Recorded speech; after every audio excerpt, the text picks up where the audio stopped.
So I can say a few words later on. I can say a few more words about what we are doing at KTH and what kind of department we are there, what our interests are, and so on.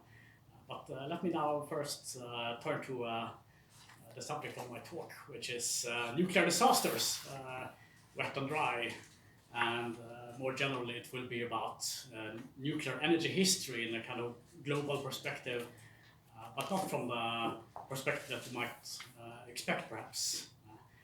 But you will say, I know this is the time of the day when it might be difficult to stay awake, so I hope I can keep your interest in one way or the other. We'll see.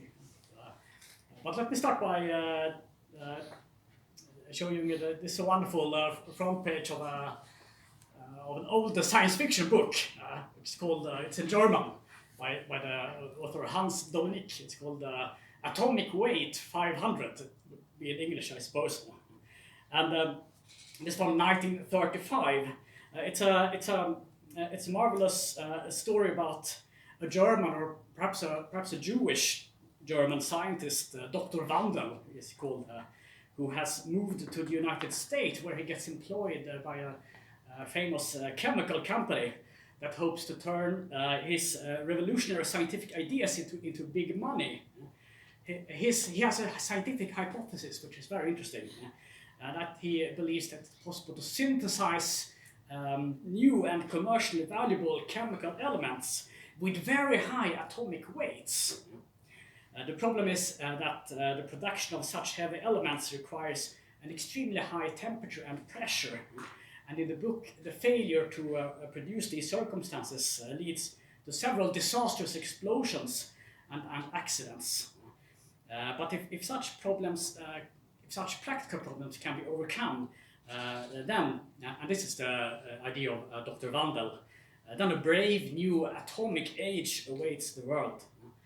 In particular, chemical elements with atomic weights 500 and above, they will become an amazing new source of energy, atomic energy, right? Because they emit heat while decaying radioactively. In the book, this vision becomes a reality, and an experiment is successfully carried out where a tiny piece of this material is put to work in an existing coal power plant, where you usually have hundreds of tons of coal. But this tiny piece of this new synthetic material with atomic weight 500, it's able to do the same work as these hundreds of tons of coal. And then you see it's powerful enough to boil away very large volumes of water and drive a huge turbine. So it's the kind of iconic image of how atomic energy works. Right? It's from 1935. And at that time it was, of course, just science fiction. And actually Dominic was totally wrong in his speculations that it might be possible to synthesize these kind of very heavy chemical elements with very high atomic weights. But he was actually also right on a very interesting point. In a remarkable way, the author was able to identify that water was going to play a kind of critical role in atomic energy. And this is something that I wish to follow up here today. At one point in Dominic's novel, there's a sample of heat-emitting radioactive material being placed into a canal next to a big lake, and a few hours later, an extraordinary, previously unseen warming of the whole body of water, and a giant cloud of steam is observed by the local residents. So a huge power to boil away water. Right? In another scene in the book, an industrial spy is trying to smuggle a piece of the new radioactive material in a small pocket-sized lead container from Dr. Wandel's company to a competing company. Although the piece is really tiny, the spy gets into trouble because the sample emits a lot of heat. He comes to an airport, and there the spy meets secretly with a collaborator who is going to collect the piece. And he asks, where do you have the sample? Where is it? And the spy responds, well, it's over there, it's in the restroom. I didn't know what to do with it.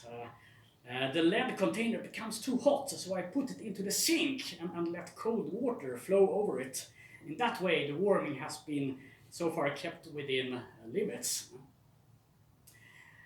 Well, Hans Dominic, he died in 1945, and I believe that he was possible to hear about the atomic bombs that the United States fell over Hiroshima and Nagasaki at the end of World War II. But he would probably also have had comments to make about Japan's second nuclear trauma, the one that occurred 66 years later as a massive tsunami destroyed the Fukushima nuclear power plant, as we all know about. Several reactor, I have a picture here, just to remind you about what is tragedy, where several reactor core meltdowns occurred and there was a spread of radioactivity in the area around the plant. And the basic reason for this disaster was the failure of water pumps to guarantee the cooling of the reactors following the destructive impact of the tsunami.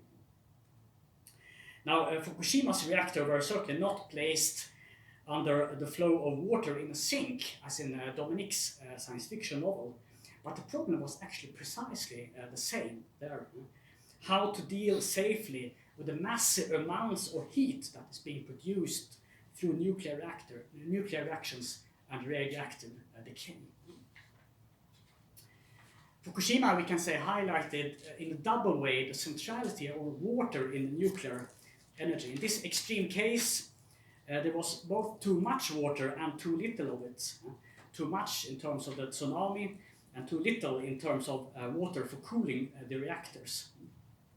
Now, in the period between 1935, when Dominic published his novel, and 2011, when the Fukushima tragedy occurred, we have 3/4 of a century of other nuclear disasters, some real, some only imagined, many of which remain virtually unknown to the general public, but which similarly are closely intertwined with the failure of hydraulic arrangements, so water manipulating arrangements.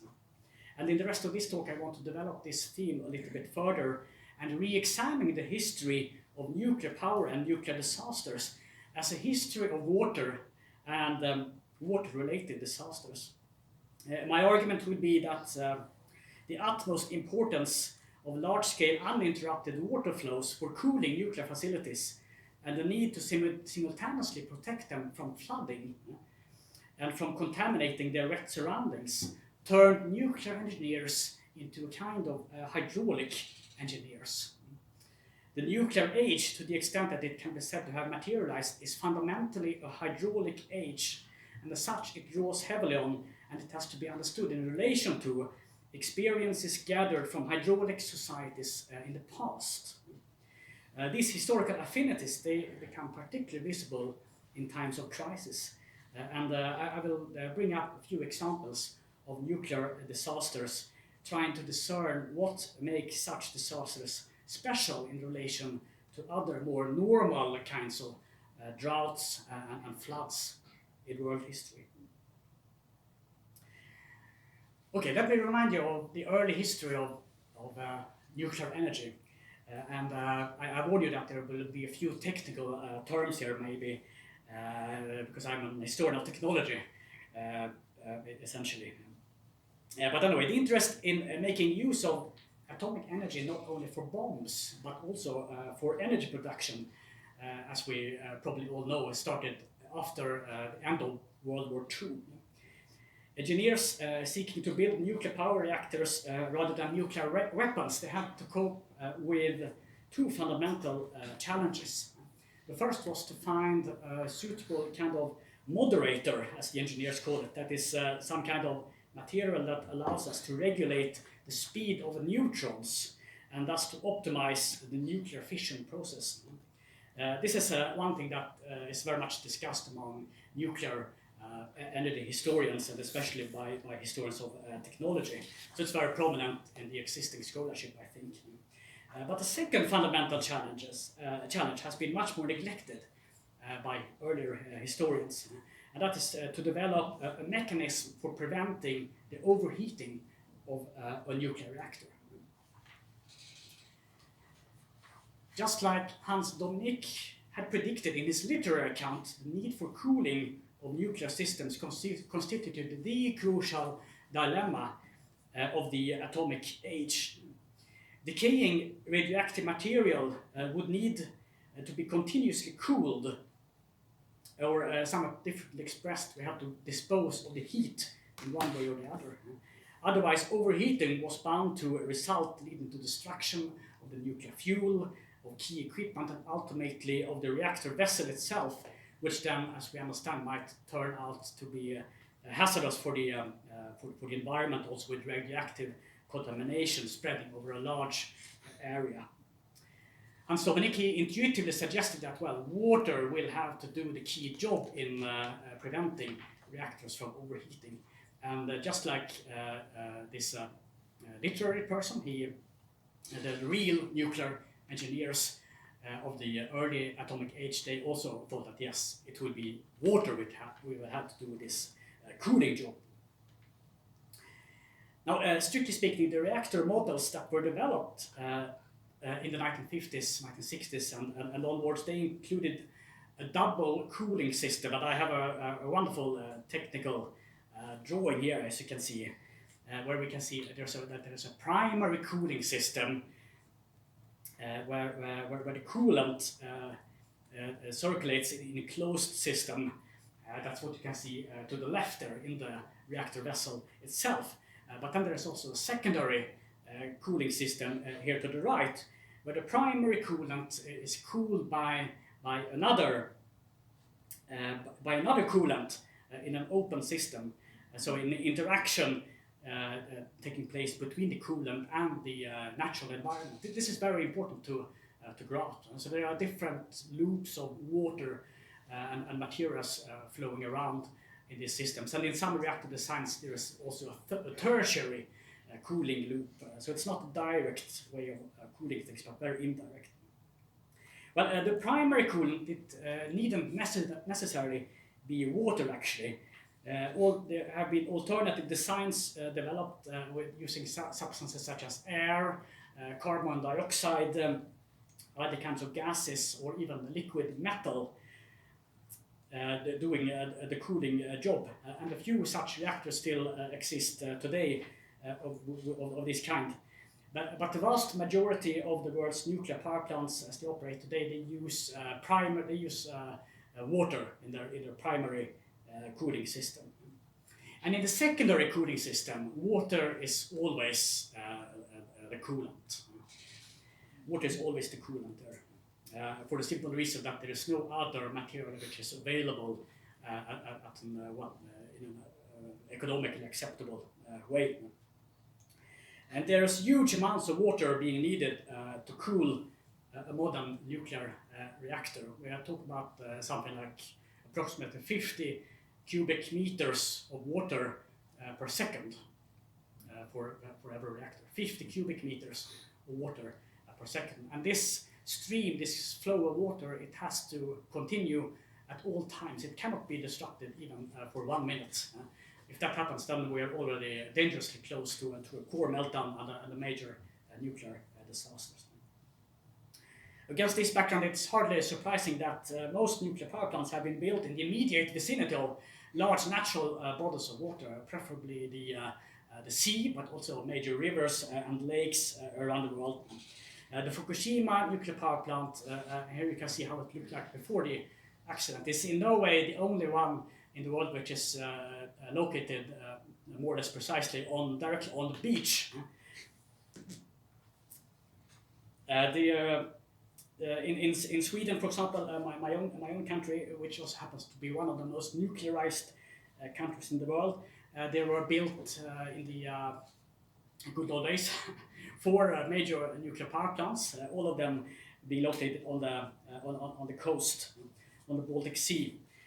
In Finland, this is also the case, where there are 4 reactors operating right now, I believe, and the 5th under construction, right? Maybe even a 6th. Also on the sea. In eastern Germany, which I've been writing about. They try to build what they hope to be the world's biggest nuclear power plant. It was also on the Baltic seashore, very beautifully located. As you can see, you can still take a walk there these days, and on the beach, and then just a stone throw away, you have a huge now decommissioned complex there. I've written a book about this actually, if you're interested. The Greifswald site, where, by the way, now it's the site also where Russian gas, which is transported through the Baltic Sea, it arrives here from Russia to Germany. Right?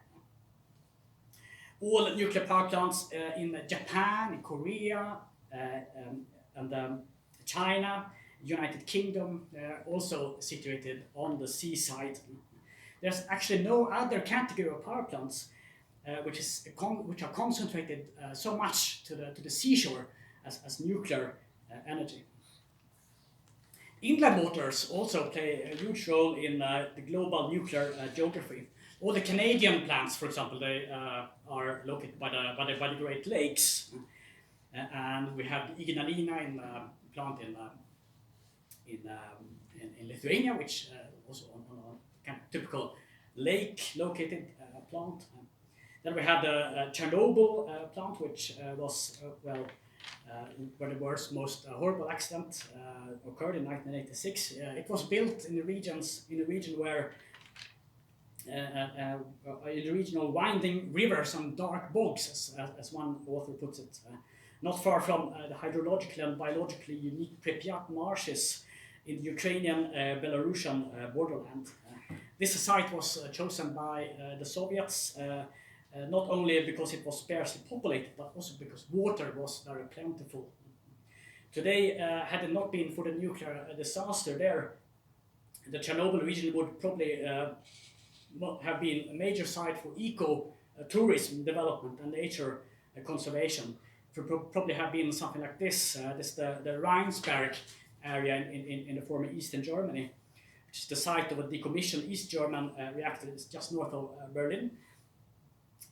What it has managed to become, it's the site located in the midst of a beautifully and touristically very popular area dominated by these myriads of lakes, streams, beautiful forests, small canals, and so on. So what's the point with all this? I think it's very simple.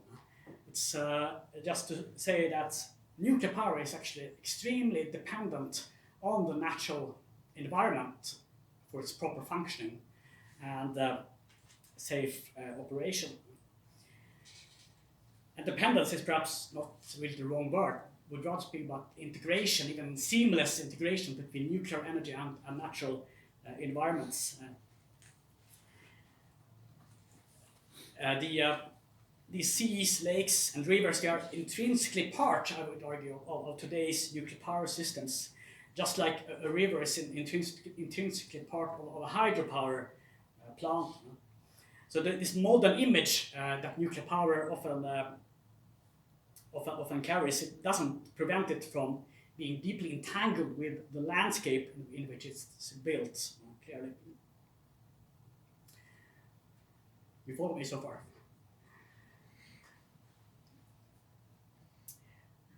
Now, from this perspective, nuclear energy is not really what we usually think that it is.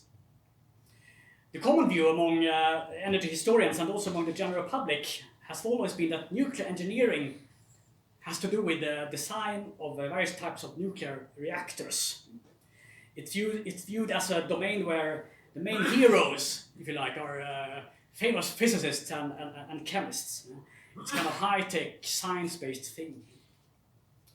In contrast, from the perspective that I'm developing here, nuclear engineering is in its essence more of a form of, even though, a special form, but anyway, a special form of hydraulic engineering, of water engineering.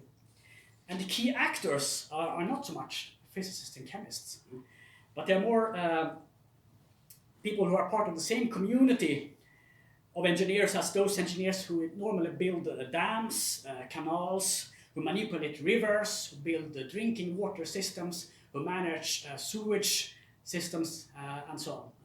This is the community of actors who are really the most central ones in the construction of nuclear power plants.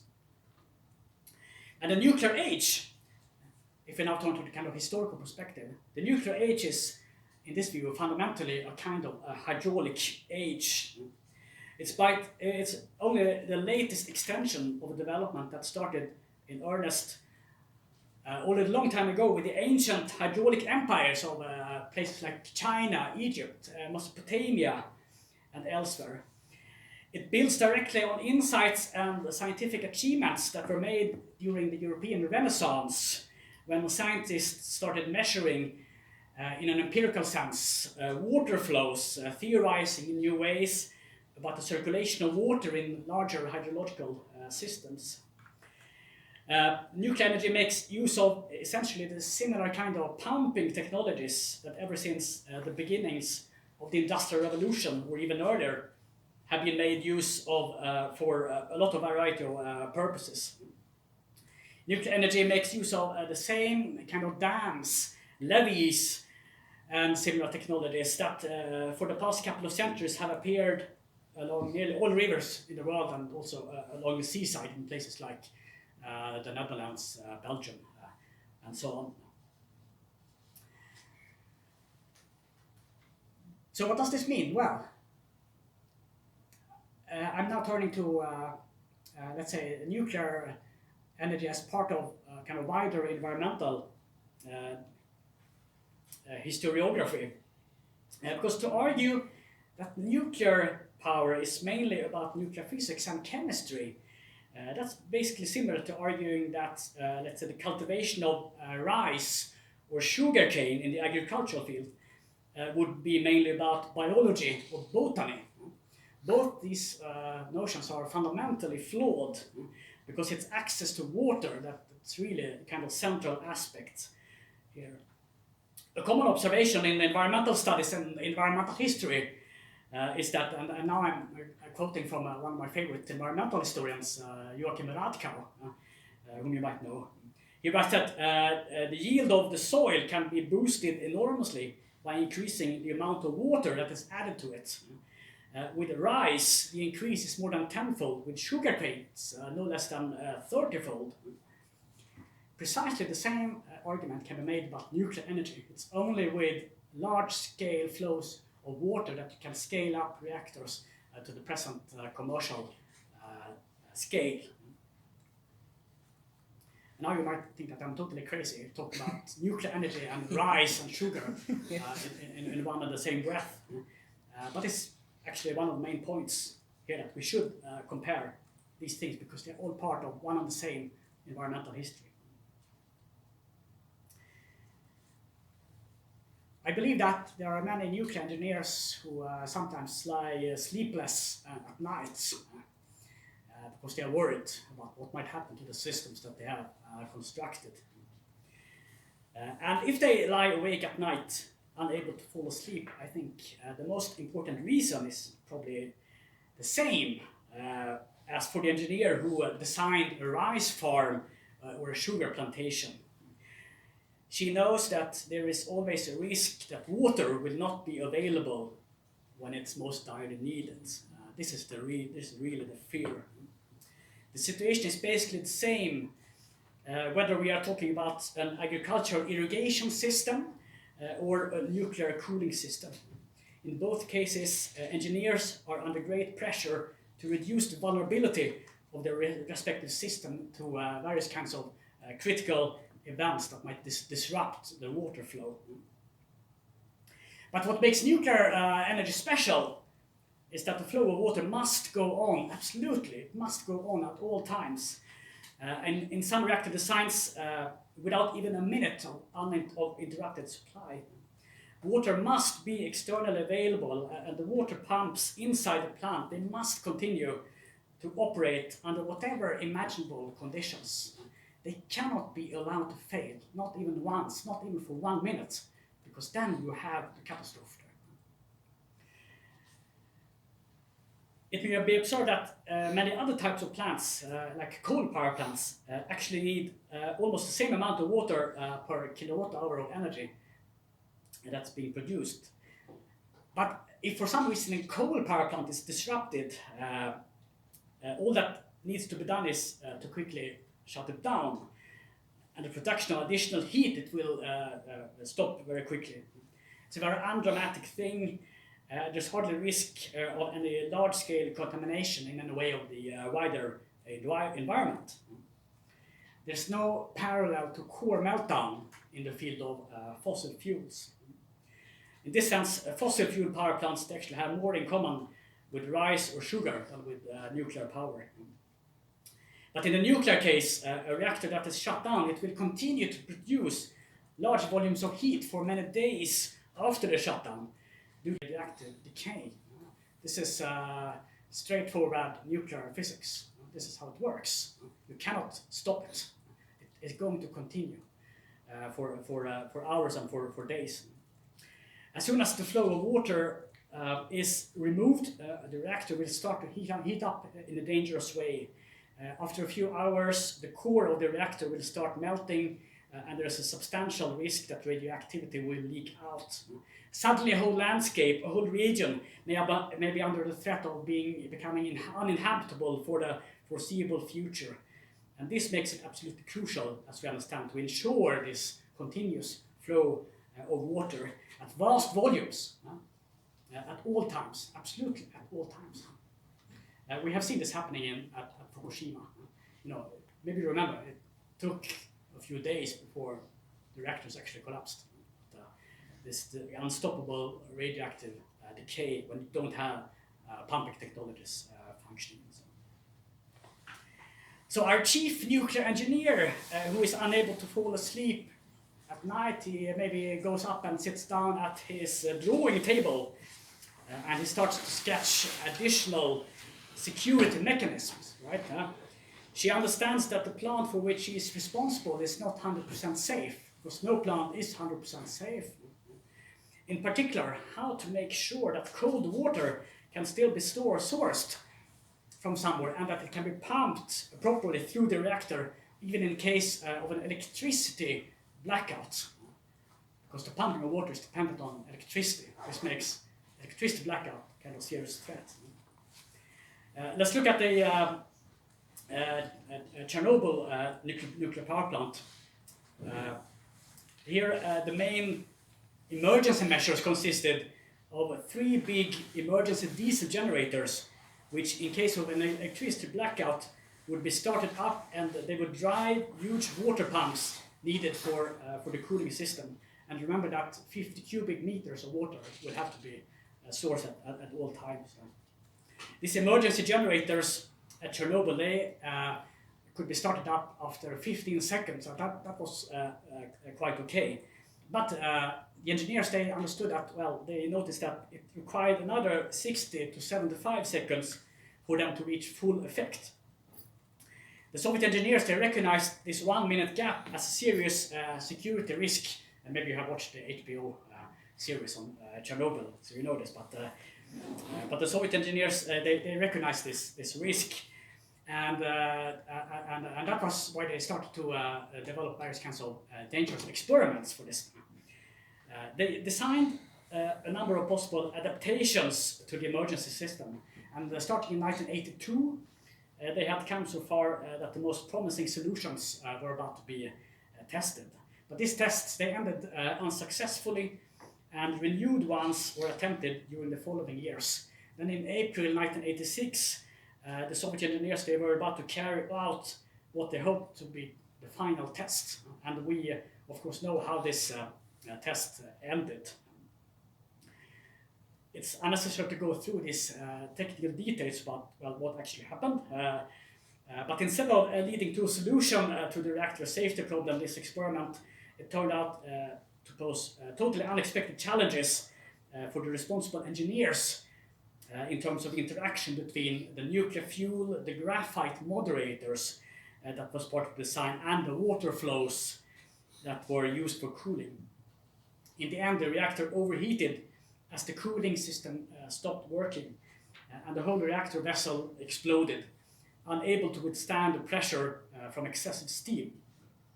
The disaster was further exacerbated in terms of radioactive fallout as the graphite moderator caught fire, something that would not have happened in case of a water moderated plant. So in this sense, the lack of water was double. The tragedy of lack of water was double. It was disastrous in a double sense. No water for cooling and no water for the moderator. So you have the steam explosion and you have the core meltdown at the same time. The Chernobyl disaster was a very special one in the sense that it was the result of a dangerous experiment, the purpose of which was ironically to improve the nuclear safety. And in contrast to the Fukushima disaster, it had nothing to do with any natural disaster. It was not related to any tsunami or something like this. But the basic fear that kept Chernobyl's designers awake at night, and which convinced them that improvements were necessary, was nothing typically Soviet. It was something much more universal. This fear, and let's call that fear, the fear of nuclear droughts, constitutes by far the most common theme in the history of nuclear safety. Nuclear droughts occurred in the extent of iconic disasters, not only in Fukushima, but also at 3 Mile Island in 1979, as well as in numerous other less well-known instances. I have a list here of perhaps the most serious ones. I will not go into depth of them, but they all result from the lack of sufficient cooling water. Nuclear engineers sometimes refer to this as loss of coolant accidents. And these are by far the most common types of nuclear disasters.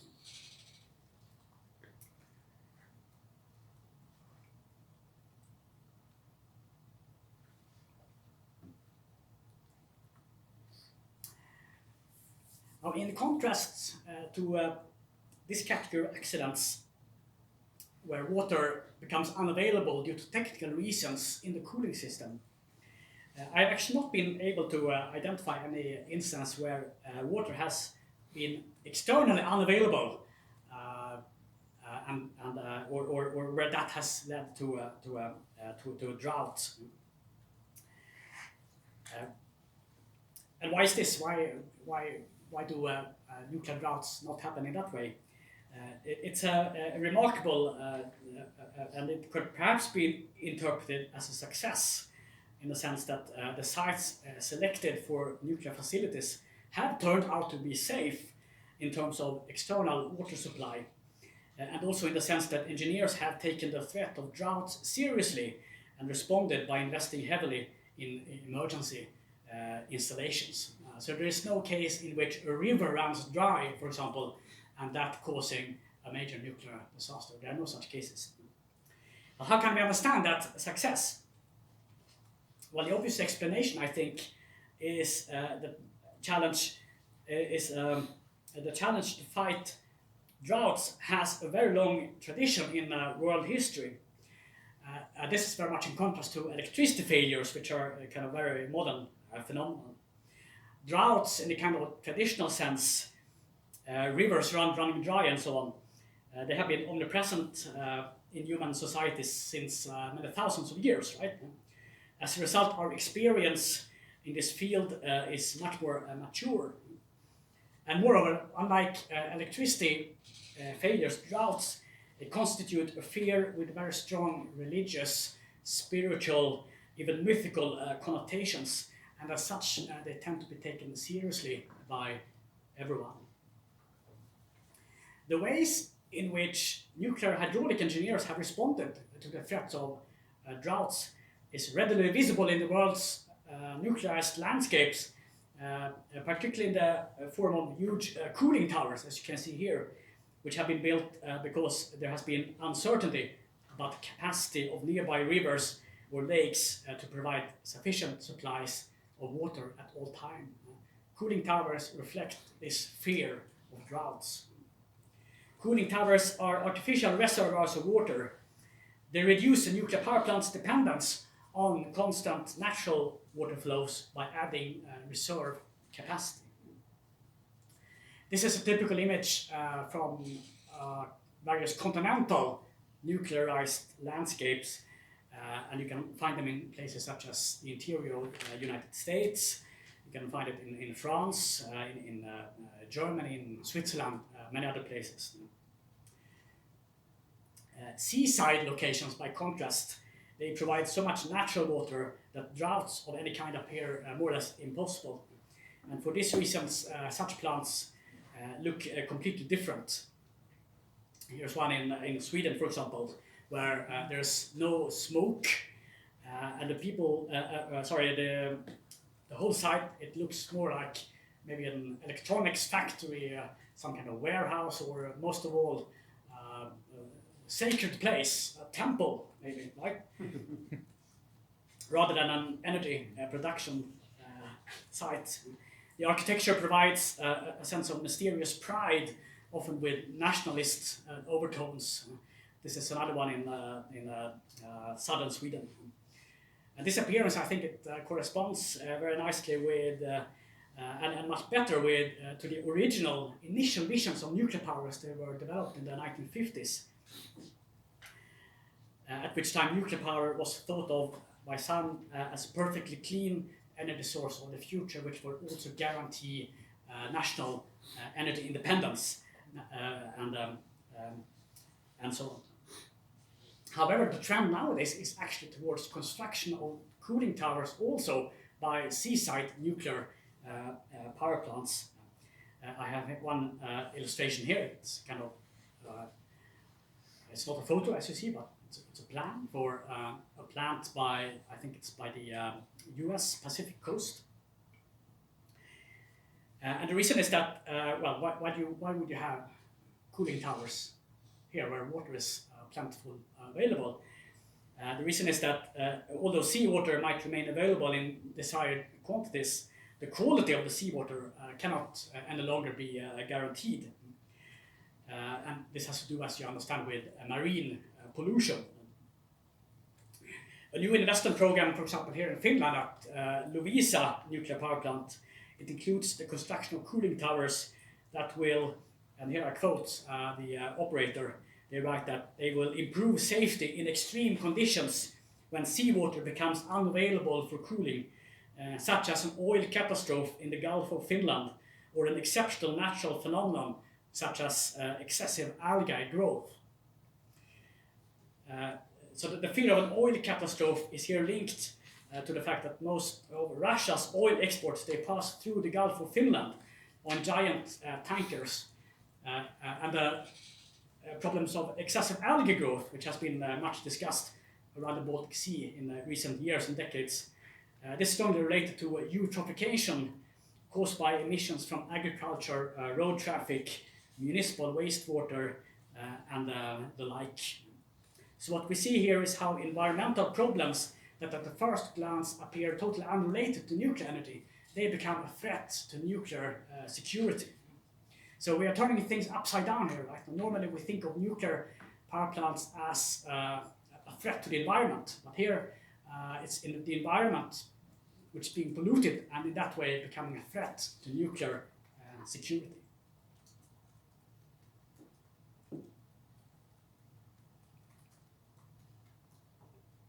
Now, what about the wet nuclear disasters? So far, I've mainly been talking about, well, the risk of water scarcity.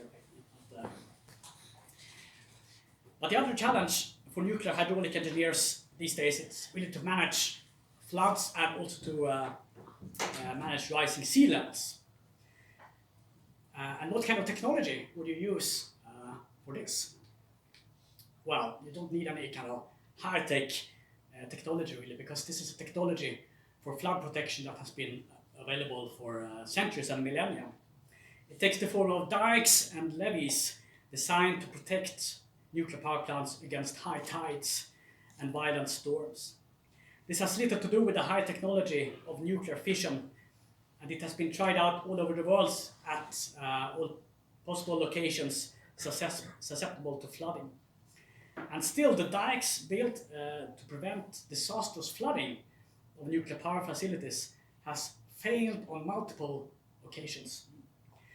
One example is well, I have one picture here which shows how it can look like, and this is a recurring picture actually. It has happened on many occasions. One was in France in just 4 days before the 1st of January of 2000, the 27th of December 1999. So a kind of date with apocalyptic significance. There was a huge storm in the Atlantic which shocked this facility at Lear nuclear power plant in France. There were seawalls 5.2 meters tall, and this had been built to protect the plant, but they were overwhelmed by the flood, and so the whole facility was flooded. The electricity connections to the plant were destroyed, and several safety systems stopped working. Most seriously, one of the two pumps responsible for supplying the cooling system with seawater, they failed. And at the same time, as the emergency cooling system was knocked out by the flood. Hence, the shock of too much water, paradoxically, threatened to turn the event into a drought-like event that is a dry nuclear disaster. The Fukushima disaster is very similar, but more serious. It happened 11 years later then.